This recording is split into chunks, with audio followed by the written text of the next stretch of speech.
Welcome to the post-lunch session. The learned speaker is Amol. Amol is a fellow member of the Institute of Chartered Accountants of India and has over 10 years of experience in transfer pricing and tax matters. He advises multinational companies on various transfer pricing and structural issues. He represents clients at various litigation forums and has also been advising multinational companies in setting up appropriate transfer pricing policies, putting in place tax efficient supply chain and structure, etc. He is also interested in writing and is a regular speaker in public forums such as International Fiscal Association and BCS, etc. With this short introduction, I present before you Amol. But before I request him to start the presentation, I request our Vice President to give a memento to Amol.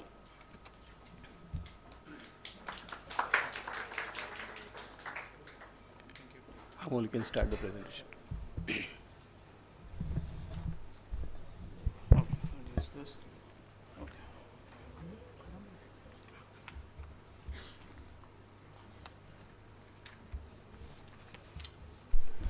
Thank you, Devendra Bhai and Paras, and a very good afternoon, respected seniors and friends. I'll be taking a presentation on some of the important judicial precedents in transfer pricing, and I've tried to, bring out by way of this presentation some important concepts that are faced, on and off by taxpayers, and which we believe are important to know for you all. The first decision that we are going to discuss is Global Vantage, which is a Delhi tribunal decision highlighting one of the important concepts in transfer pricing.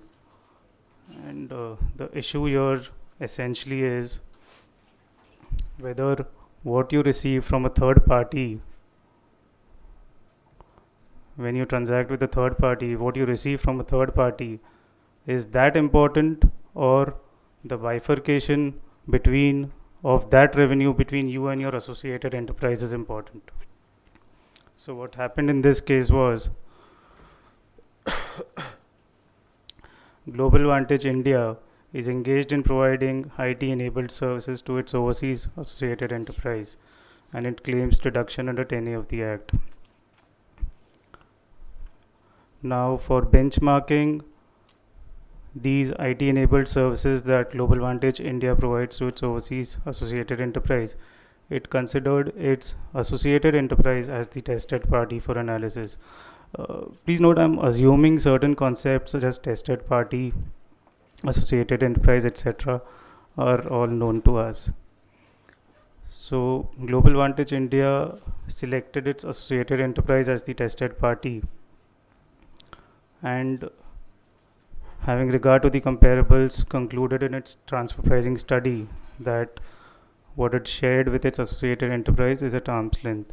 What happened here was the associated enterprise is essentially engaged in marketing activities, and the work is carried out by Global Vantage India. So the marketing portion was done by the overseas AE, and a portion of the revenue, approximately 90% in this case, was passed on to Global Vantage India. The AE retained approximately 10% for its marketing and licensing efforts. Now, what happened at the TP stage was the transfer pricing officer disapproved of the assessee's methodology of selecting Global Vantage India's associated enterprise as the tested party. And while the law does not bar you from selecting either the taxpayer or its AE as the tested party, transfer pricing in India has evolved such that the revenue authorities are not so happy with use of associated enterprise as the tested party. They believe that the conditions there overseas, the comparables that are taken into account, they would not have much information to analyze those, and so they're really not very comfortable approving selection of associate enterprise as the tested party. So the TPO rejected selection of the AE as the tested party and benchmarked Global Vantage India's margins. And Global Vantage India, for reasons, for due to its bench cost and other high operating expenses, had incurred a loss.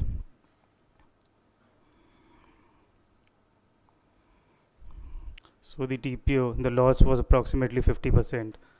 So the TPO identified 9 comparables with an average margin of around 12% and made an adjustment to Global Vantage India's international transaction of provision of IT enabled services to its associated enterprise. The adjustment was approximately 15 crores. Now, the important point to note here is that the total revenue received from the third party, which was shared between Global Vantage India and its AE, was around 10 crores. However, the adjustment that the TPO made was around 15 crores. So the question, this was basically because Global Vantage was India was incurring such a high loss, and he selected comparables with an average margin of 12%, and this happens more or less on and off in quite frequently. So the important point to note here is whether the revenue can make an adjustment beyond what is received from a third party. Is that third party situation controllable in anyone's hands? So Global Vantage India filed an appeal before the CITA, and it was the main 2 points that were considered were whether the associated enterprise can be selected as the tested party. That was the first one. And the second one, and being the most important one, was whether it is the sharing of revenue between the associate and the associated enterprise that is the subject matter of transfer pricing, or whether one can evaluate what you have received from a third party customer. On the first point, as I was mentioning earlier, revenue authorities are not very comfortable using overseas associated enterprise as the tested party, and the CIT accordingly held in this case as well that the geographical conditions, etc., being different, the revenue does not have much knowledge of those. In case any adjustments have to be made to comparables, revenue would not have much information, and so on and so forth. And it upheld use of Global Vantage India as the tested party. On the second point, as you can observe, the CITA rightly held that what is the subject matter of transfer pricing is what is shared between the AE and the assessee, and not an uncontrollable situation. Transfer pricing talks and analyzes controlled situations. One cannot and in no manner can influence whether what you've received from a third party should be high, low, etc.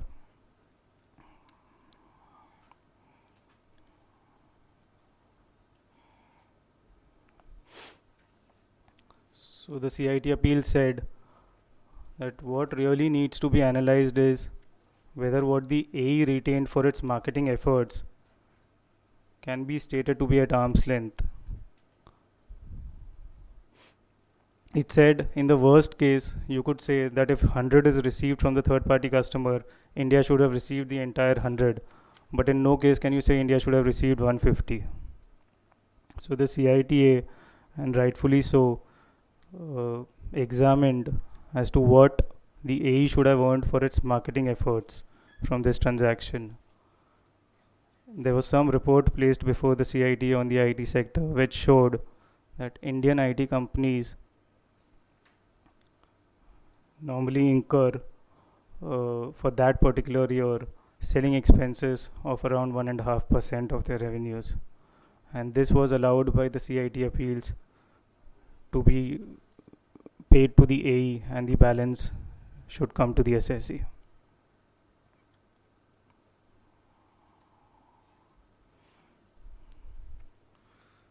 So the CIT appeal basically reduced the amount of adjustment considerably, and although one can say that marketing conditions, employee cost,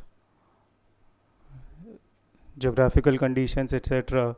The market basically differs from country to country, so you cannot really take Indian comparables to see how much of marketing efforts they incur and apply that to an overseas entity, say a US entity or something, where market conditions may be different, may be difficult, may be easy, may be different. But still, the stand that the CITA took was reasonable. It at least brought down the adjustment, it restricted the adjustment rather to the total amount of revenue received from the third party customer, which is very fair. Both the assessee and the revenue then appealed before the tribunal, but however, they could only reiterate the arguments that they placed before the CIT appeals. None of them brought on record any fresh fact or fresh argument, which is why the tribunal ruled that the order of the CITA stands, you know, as it was passed. Now this again went to the High Court as well, wherein the department raised an argument that is the tribunal justified in merely stating that the order of the CITA stands, is given effect to without passing a speaking order.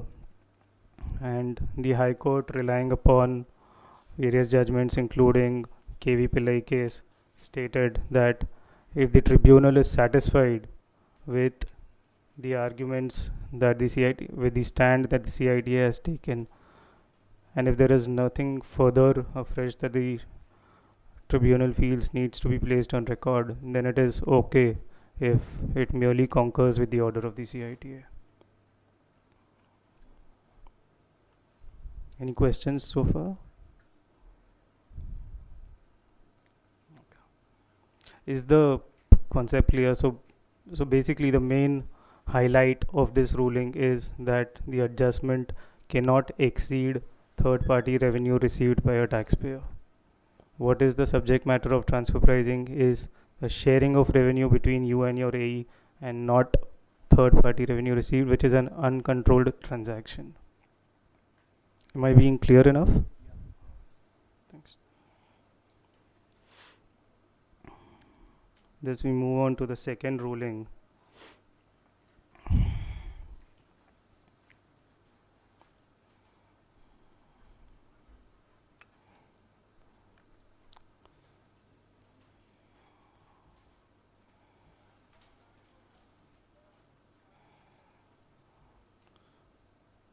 So this was again a case where the assessee was entered.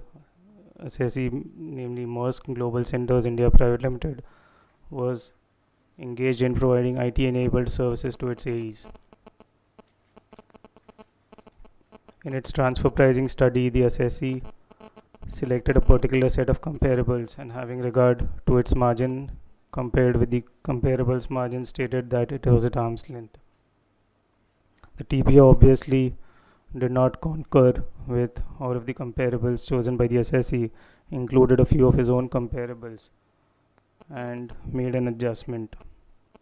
The taxpayer went before the DRP, and the DRP made some adjustments in the comparables.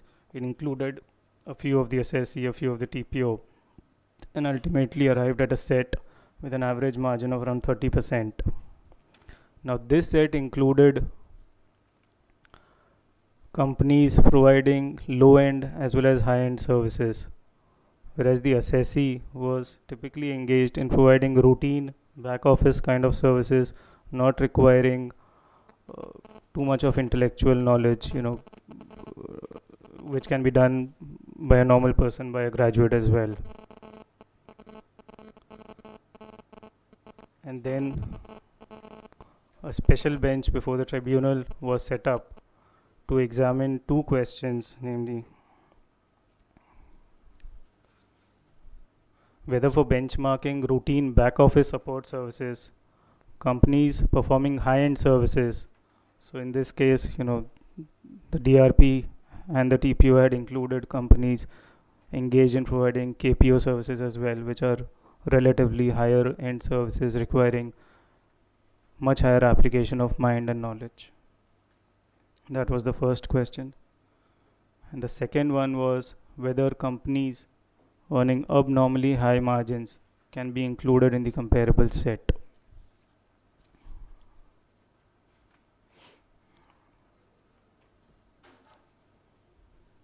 Now, what the tribunal held was,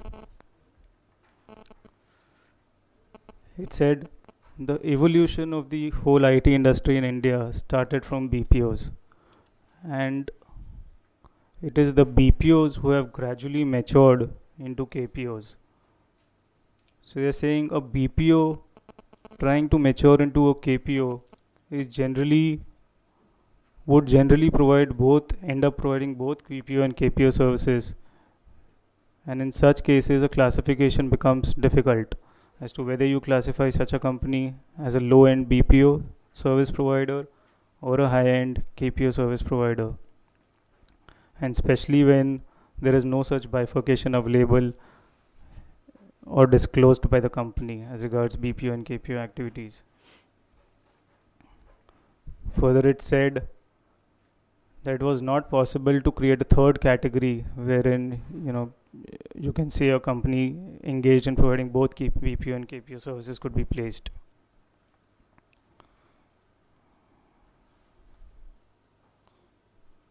There was a report placed by the taxpayer before the tribunal on the IT sector in India, which referred to the KPO segment as a growing area, moving beyond simple voice services, suggesting thereby that only such services constituted low-end services of the BPO sector. Now there's, on one hand, the report on the IT sector that was placed before the tribunal, and on the other hand, the tribunal also considered the definition of IT-enabled services as per the safe harbor rules that were recently introduced by the CBDT. And as per the definition of ITS in the safe harbor rules, companies providing data search, integration and analysis services and clinical database management services were also included. Now, one has to consider that such services, analysis services, clinical database management services, are supposed to be relatively higher end services, not routine invoice processing, clearing of payments, etc. type of services which a normal routine back office support service provider provides. So the tribunal came to a conclusion. Then on one hand, the safe harbor rules say that ITS includes relatively higher end services as well, and on the other hand, the IT sector report that was placed before the tribunal refers to the KPO segment as a growing area, which is beyond normal simple voice services.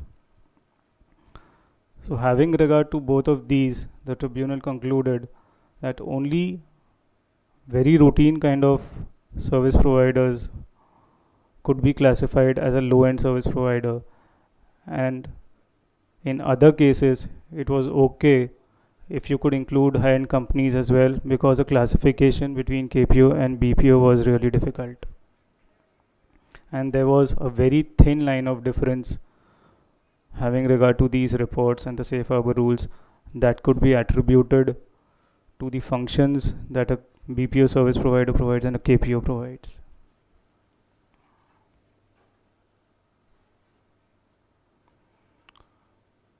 However, the tribunal also said that if in a particular case it is possible to bifurcate the comparables between routine low-end service providers and high-end service providers based on a functional mapping, based on evidence available in its financial statements, website, etc., then such a case based on evidence could be considered for inclusion or exclusion in the comparable set. So in this particular case, the tribunal, having regard to the functional profile of Maersk India and the fact that personnel employed by it were mainly of the graduate level, excluded certain companies that provided high-end services.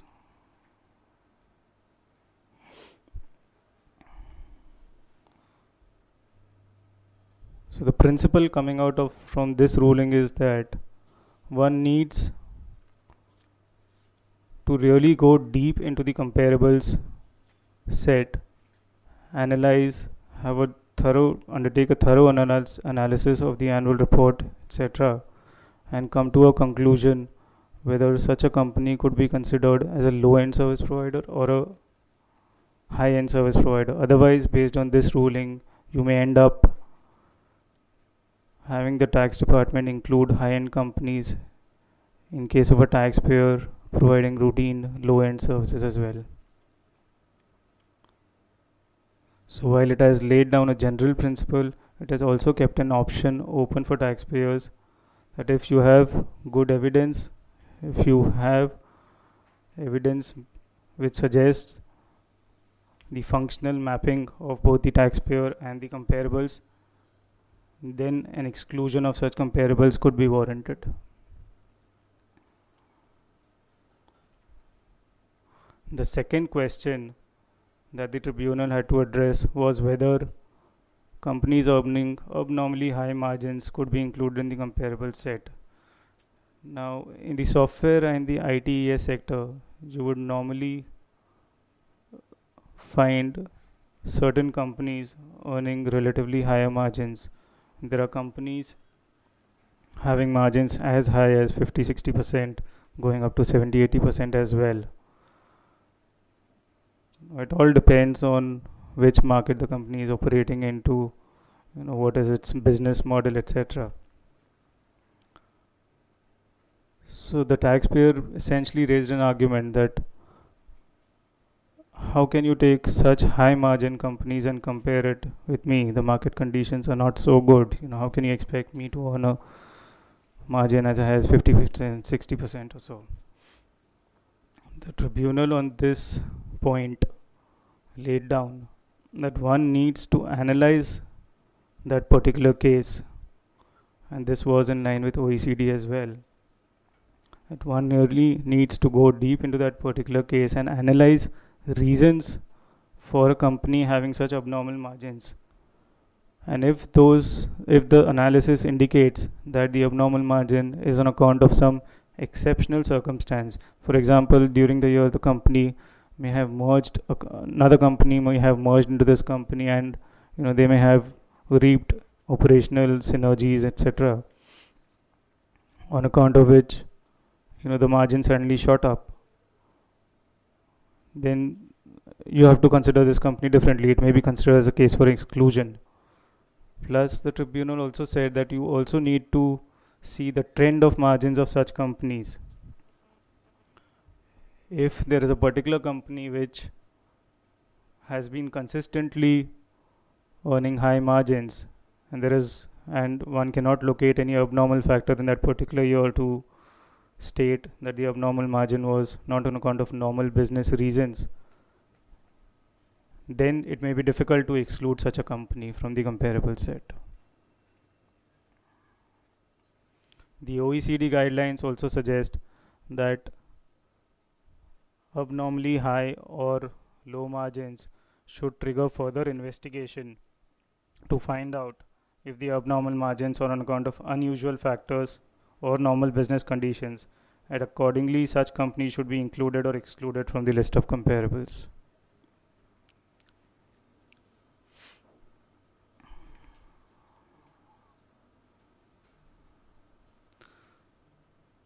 So there has been a lot of litigation actually going around this, and whether to include loss-making companies, high-margin making companies, etc. And this ruling seems to set to rest quite a number of questions raised by taxpayers as well as revenue authorities. It seems to lay down a good principle, I would say.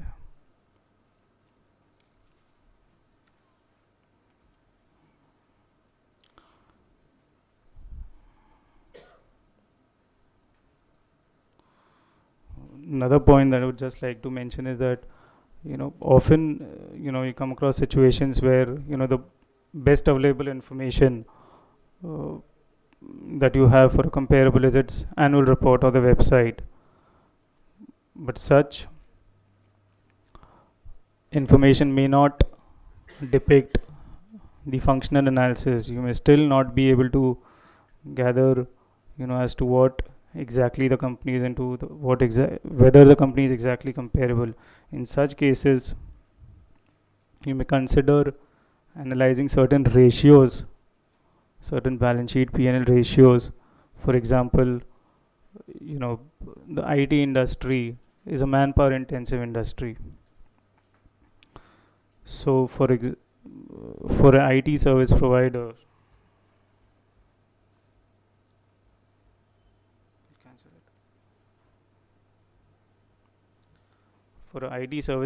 one could consider analyzing what is the taxpayer's employee cost as a percentage of revenue or total cost, and then look at the comparables to examine as to whether their employee cost also is near or more or less equal in the range of the taxpayer. This would depict whether it's actually a manpower intensive service provider, or it undertakes certain different functions where availability of manpower, the quality of manpower, etc. is not that relevant, and you could accordingly take a call.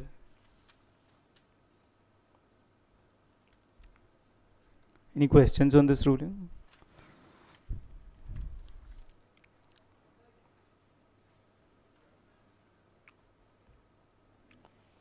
So we move on to the third ruling, which is TNS India Private Limited by the Hyderabad Tribunal. Now, this ruling deals with an aspect which is nowadays very commonly being the subject matter of litigation, which is management services, intra-group services. Basically, most of the multinationals, operating in various jurisdictions, 10 countries, 20 countries, 50 countries, have a business model wherein certain services are provided by a centralized department to achieve efficiencies of scale, to have standardized processes in place, and all this only helps them to operate seamlessly in a global environment. It's necessary for business to have standard practices, ensure that for the same set of things, no two different things are happening at two different places. So in this case as well,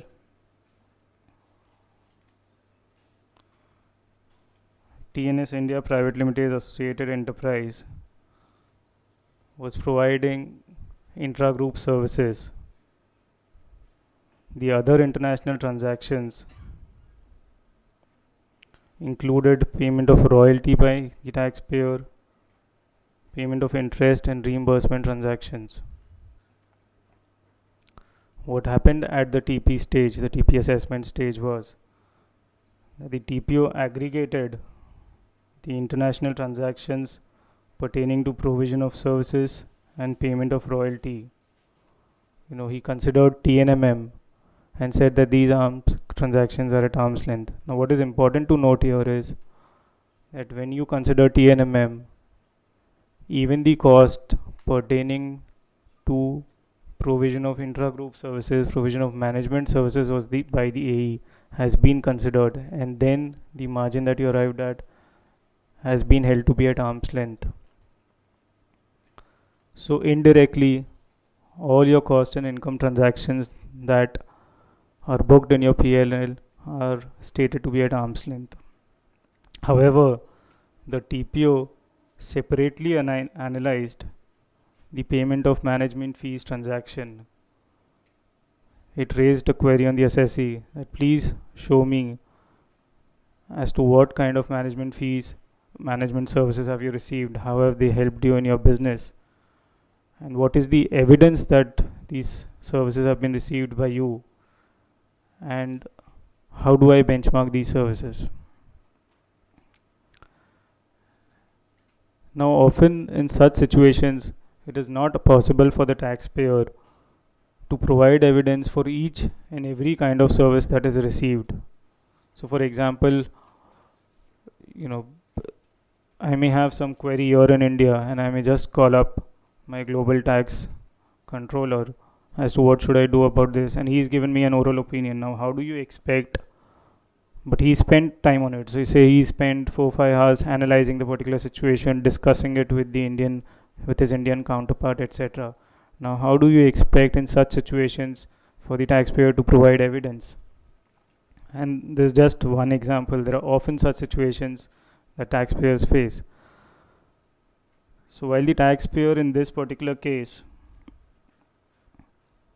provided detailed explanations, etc., as to what services have been received by it and how they benefited it in its business, the TPO ultimately held that no, I'm not satisfied with your explanations, with the evidence that you've provided, and I believe, and he basically held the transaction to be at nil value, which indirectly means he's saying, I believe you've not received any services at all.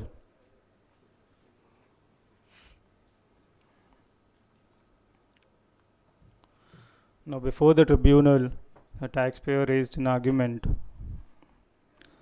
that first of all, the TPO has accepted TNMM for my other transactions, wherein the payment of management fees as well is considered. And that's the methodology that the assessee has reflected in its transfer pricing study. It is holding its transactions to be at arm's length under the TNMM. So, how can you again analyze a transaction under a different method? That was one of the queries raised by the taxpayer.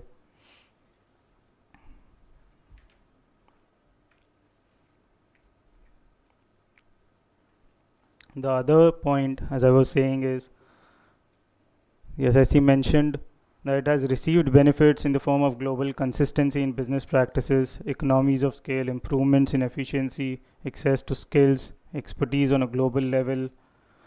And as I was mentioning, there are certain services, certain things that are intangible for which no evidence can be provided. And hence the assessee expressed its inability to provide evidence in such cases. Further, it said that he has examined, the TP has already examined the transactions under the TNMM, and hence no further analysis for a component which has already been benchmarked under TNMM could be taken separately.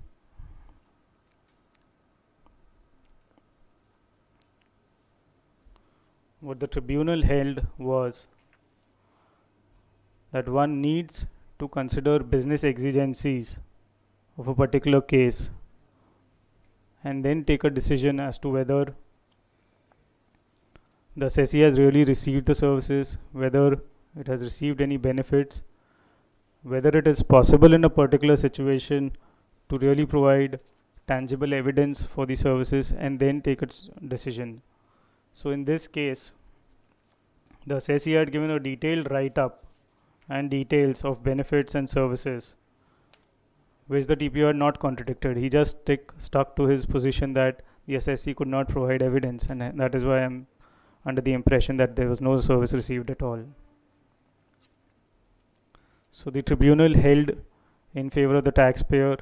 The tax department needs to consider business exigencies, needs to consider whatever details are furnished by the taxpayer, and then take a decision as to whether a disallowance is warranted. It said that the TPO's duty is to determine the arm's length price of a transaction, which cannot be held to be at nil. You cannot say the assessee, there is no basis whatsoever to say that the assessee has not received any service at all. And if you want to say so, please bring evidence on record for such disallowance at nil value.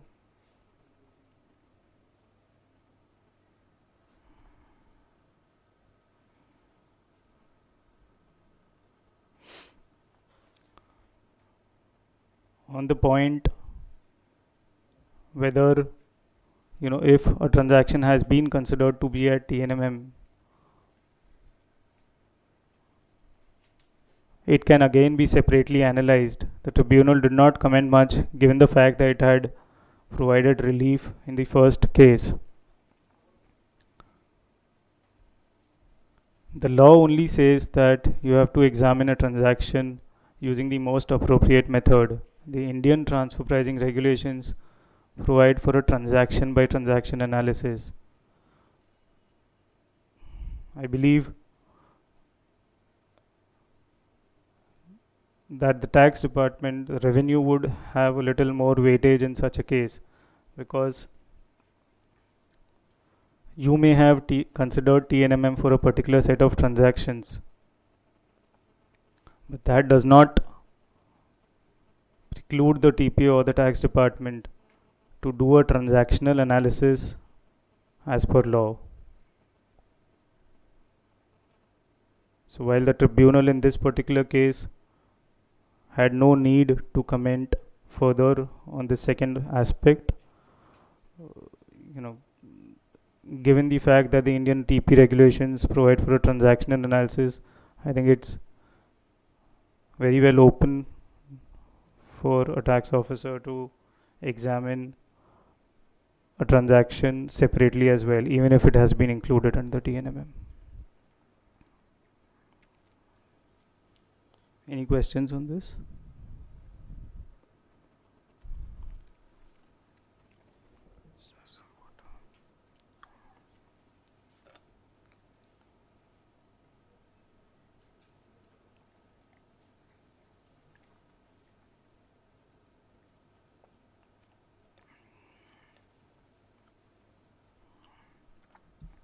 The next ruling that we are going to discuss is a very important ruling. It basically relates to corporate guarantees that are given by Indian stakeholders to their associated enterprises abroad, and this is one of the most commonly faced business situations. So what happened here was, there's a Delhi tribunal decision in case of Bharti Airtel Limited. So what happened here was, Bharti Airtel India gave a corporate guarantee to Deutsche Bank on behalf of its associated enterprise, guaranteeing repayment for working capital facility granted by the bank to its AE. And obviously, it had done this as a shareholder, so it had not charged anything from the AE. It was given for nil consideration. Now, as in most other cases,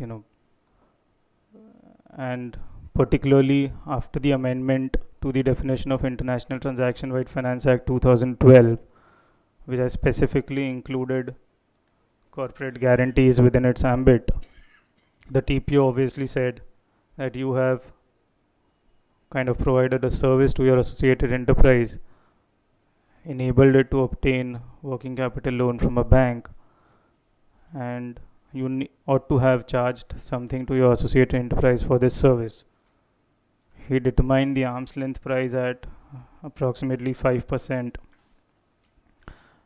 based on data obtained from various banks, as to what the bank would normally charge in such situations. He obtained data from banks using powers under 133(6) of the Act and made an adjustment in the assessee's case.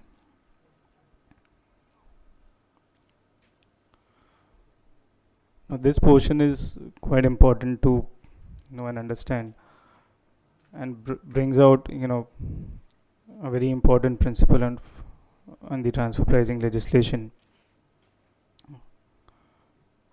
What the tribunal held was, so one of the key arguments that the assessee placed before the tribunal was that issuing of corporate guarantee is not an international transaction at all. There is no cost or income or expense attached to it. It does not affect my profit and loss in any manner, and hence, having regard to section 92B(1) of the Income Tax Act, you cannot say that it's an international transaction which ought to be benchmarked. Now, the tribunal analyzed this situation in detail and it held as under. So, the tribunal basically analyzed. Okay, let me just take a step back further. The TPO basically made this adjustment relying upon the amendment to the definition of international transaction. It'll be good if you can refer the act and can I just take the act? Look at the explanation to section 92B1.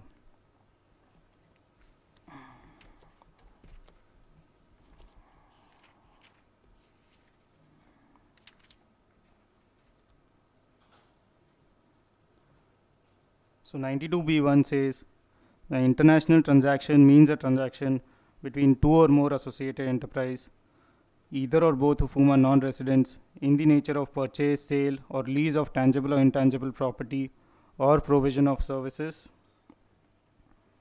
or lending or borrowing money, or any other transaction having a bearing on profits, income, losses, or assets of such enterprises. Now, the taxpayer said that this particular transaction had no bearing on my profits, income, loss, or assets, and thus, how can you hold such a case to be an international transaction? On the other hand,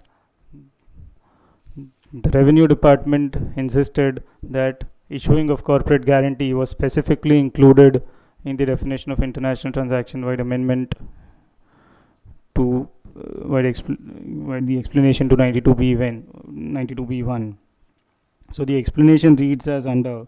It says, for removal of doubts, it is hereby clarified. And if you see clause C, it says that the expression international transaction shall include capital financing, including any type of long-term or short-term borrowing, lending or guarantee, purchase or sale of marketable securities, etc. Now, what the tribunal held was that an explanation basically clarifies the main section. It cannot go beyond the main section. So, the explanation in this particular case as well has to be read in consonance with the main section 92B1. It said clauses A, B, and D of the explanation have a direct mention in 92B1, and you can refer to the clauses.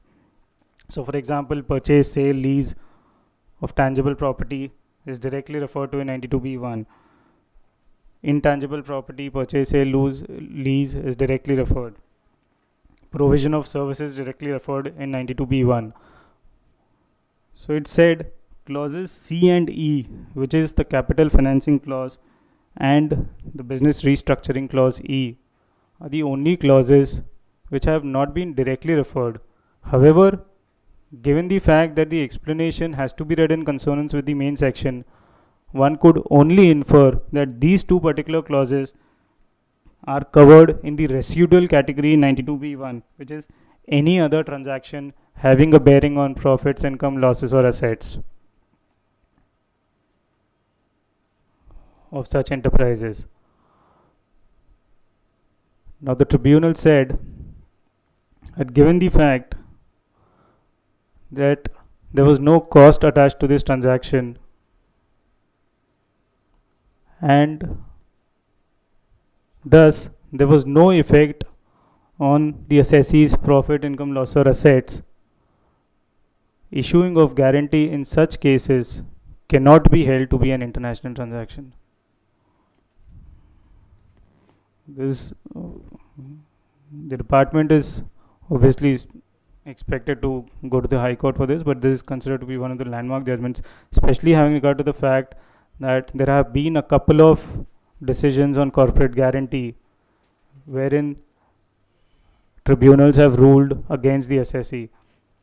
Specifically after the amendment to section 92B1 of the White Finance Act 2012, tribunals have in most cases struck down the argument of the assessee that issuing of guarantee is not an international transaction. They are only saying that it has now been specifically included and hence you ought to benchmark this transaction. In fact, in one of the cases, the Hyderabad Tribunal in Forsoft's case for assessment year 6-7, when the amendment was not in place, had held that guarantee, issuing of corporate guarantee, is not an international transaction. And in the immediately next year, it says because of the amendment, now the earlier decision does not hold good, and now it is an international transaction and needs to be benchmarked.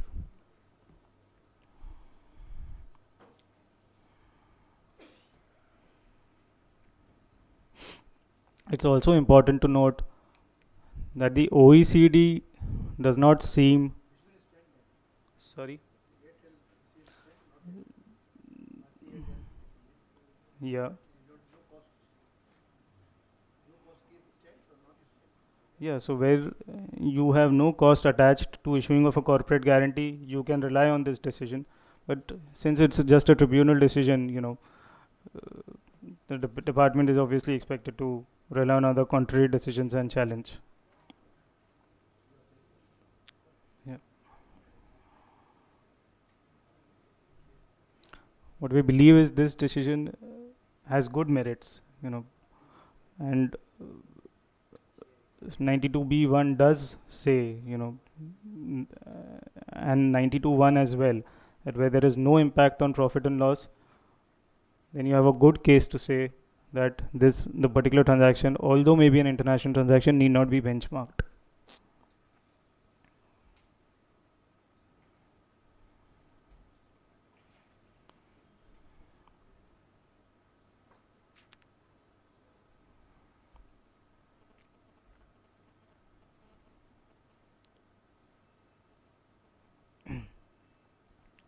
There was one more issue in this case where it's not so important though, but what happened here was the assessee had also during the year advanced certain share application money to its overseas AEs. And again, since making of such share application payments had no effect on profit and loss, the assessees, in its TP study did not benchmark this transaction. It said, there's no need to benchmark this transaction. What happened was the shares against the share application money were allotted to the assessee after a long gap of time. So the TPO essentially said that this is nothing but a loan advanced by you to your assessee, to your AE, and he sought to apply interest on such monies advanced by the taxpayer at around 18%. What the tribunal essentially held was that in a third party situation, suppose the shares application money was paid by given by a third party to that particular overseas entity, would the entity be required to pay any interest to such third party, even if there was quite a considerable delay in allotment of the shares? So it basically held in favor of the taxpayer that in absence of any concrete evidence, you cannot recharacterize a share application transaction into a loan transaction and apply interest on it. Accordingly, it was ruled in favor of the taxpayer.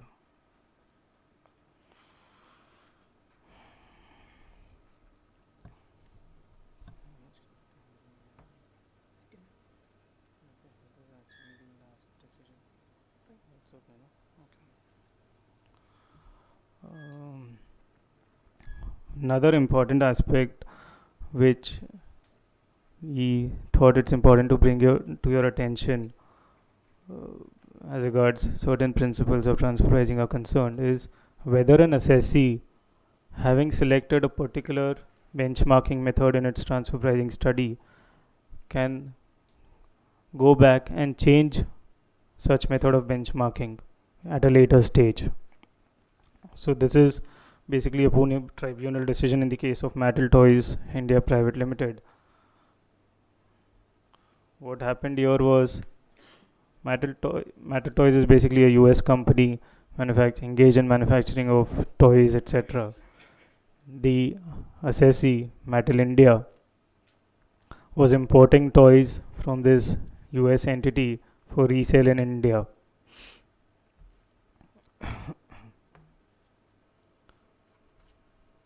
Now in its transfer pricing study, so this was basically a import and resale transaction without any value addition. The toys were imported and they were marketed in India. There was no value addition that was done in India to such toys. In its transfer pricing study, the assessee basically applied TNMM. There were a couple of other transactions as well, reimbursement, etc. It applied TNMM, and after making certain adjustments to its profit margin, held that the transaction was at arm's length.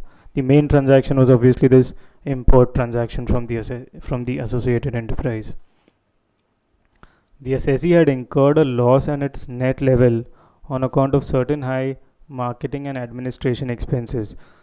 So it made an adjustment for such expenses. It said, I'm incurring much higher than comparable companies, and accordingly, I ought to take an adjustment for that. And once you consider such an adjustment, I am at arm's length. Further, it said that these high marketing and admin expenses are nowhere connected to my transaction with my AE. It's a local expense, not a subject matter of transfer pricing. And because I'm using TNMM, which considers my net profit margin, which is only low because of this third party situation, third party cost, this adjustment should be granted to me. So it made this adjustment in its TP study, and having regard to the comparables margin, concluded that its import transaction is at arm's length.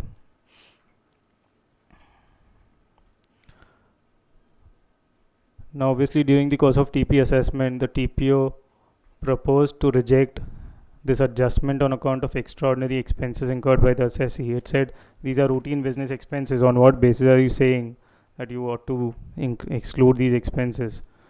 And he brought them back to the P&L and determined a loss, and accordingly made an adjustment of around 1.5 crores. The assessee then, at the TP stage itself, said, well, fine, if you don't accept my TNMM, what the better method to benchmark my import transaction would be the resale price method. So although I have considered TNMM, I would, on a second thought, I believe that the resale price method, which essentially applies to a distributor engaged in import and resale without value addition, and which compares gross margins, should be considered rather than the transactional net margin method. And this method, the assessee said, would also consider only the transaction value and the direct costs attached to the transaction, as against TNMM, wherein the assessee had to make an adjustment for third party costs, etc. However, the TPO rejected the assessee's argument and made an adjustment under TNMM. It said the main argument that the TPO placed for rejecting this contention of the assessee was that it said, in your TP study, you yourself have rejected RPM, given detailed reasons for rejection of RPM. That functional mapping, availability of data, etc. is a challenge, and hence you yourself have rejected RPM, and now how can you step back and say that no, I'm sorry, RPM ought to be accepted? So he made an adjustment. On the tribunal,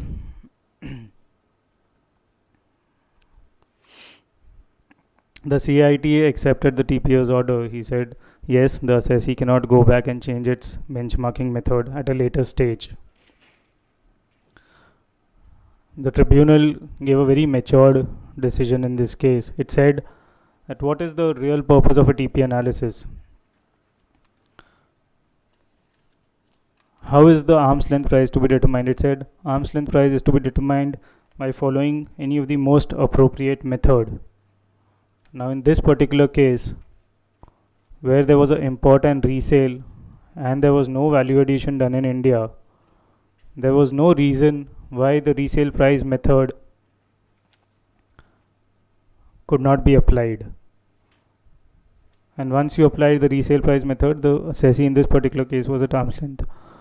One of the other arguments or other points that was also considered was that this was the first year of transfer pricing where everyone was trying to understand and evaluate and apply, and there was not much certainty. So this was another reason pointed out by the SSE that why it should be given an opportunity to use resale price method at this stage. So the tribunal held that fine, valid point, and the whole purpose of a transfer pricing analysis being to use the most appropriate method, use of RPM ought to be considered, and then the particular transaction needs to be evaluated. Also, the comparable uncontrolled price method, the resale price method, and the cost plus method being the most direct methods as against the TNMM, which is an indirect approach because it analyzes your margins and indirectly concludes that because your margins are okay, your transaction value is deemed to be okay. Whereas the comparable uncontrolled price method, for example, compares prices directly. There could be no direct, no other direct method than that. It compares prices directly. The resale price method considers the transaction value and the direct costs. The cost plus method also considers the transaction value and the direct cost. There is no influence whatsoever on account of uncontrolled factors, third party costs, etc. And hence, these direct methods ought to be given preference over the indirect methods such as TNMM. The tribunal held that the contention that the SSE cannot change the method at a later stage could not be upheld, as this would defeat the ultimate aim of a transfer pricing analysis. So just because you've taken a stand earlier doesn't mean that even if some other method which is more suitable to the facts of a particular case can be applied and the transaction could be evaluated. It said that there are cases as well where the SSE has chosen a particular method and the department says, so for example, if the SSE has chosen TNMM, there are cases where the department says, please tell me why should CUP not be applied. So why should in this case the SSE not be given the benefit of doubt and RPM could be chosen. However, the tribunal also said that there should be compelling reasons as to why the SSE says that a particular method should be changed, or the SSE or the department for that matter. So just because there have to be circumstances, there have to be good reasons to jump from one method to another, and it should just not be an afterthought kind of an approach. So stating this, in this particular case, the ruling was given in favor of the taxpayer. That's it. Any questions on this?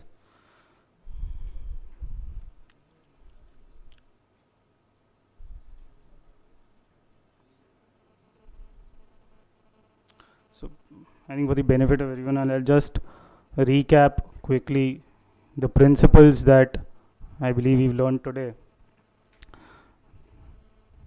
The first one being the fact that it is not open for anyone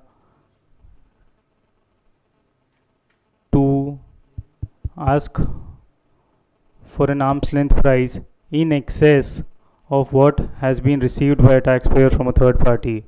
What is received is a given.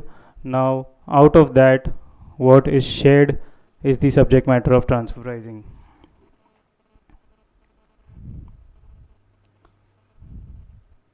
The second one was Maersk, where there were two principles discussed. One was whether for analyzing a low-end BPO service provider, you could consider companies providing high-end services as well, where the tribunal said that one needs to do a really good functional analysis and then take a conclusion as to whether a particular company, a particular high-end service provider could be included or not. In absence of such analysis, it would be difficult to segregate BPO and KPO companies. The second principle that was discussed by the tribunal was that whether high-end companies, high-margin companies could be included in the comparable set, where again the tribunal said that if there are reasons, there are factors which suggest, there are abnormal factors which suggest that the margin on account of such factors, then you may consider excluding. But if the margins on account of normal business activities, it may be difficult to exclude such companies. The third was in the context of intra-group services, where the tribunal ruled in favor of the taxpayer, saying that it may not be possible in all cases for the taxpayer to provide evidence of services availed, benefits availed, etc. It is necessary to get into the shoes of the taxpayer, to understand business exigencies, to consider details and explanation provided by the taxpayer, and then take a decision as to whether the taxpayer has really received any services or not. The fourth was in the context of corporate guarantee in the case of Bharti Airtel, where the tribunal, having regard to the definition of international transaction and having analyzed the amendment White Finance Act 2012, came to a conclusion that in a case where there is no cost attached to the issuing of corporate guarantee by a shareholder, it may be difficult to state that such a transaction is an international transaction. And the last one being the principle that if there are good reasons, if good reasons exist, a taxpayer may be allowed to change a transfer pricing method at a later stage as well. That's it. Thank you.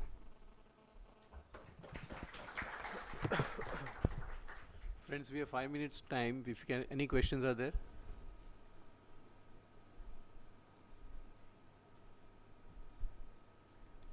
Okay. May I request Gautam to propose a well-deserved vote of thanks?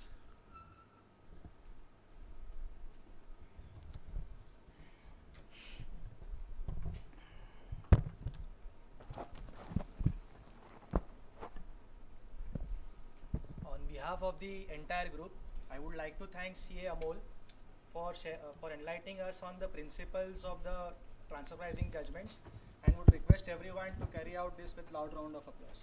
Thank you. We now break for tea and we'll reassemble at 4:45. Thank you. It was nice discussing with you all. Thank you.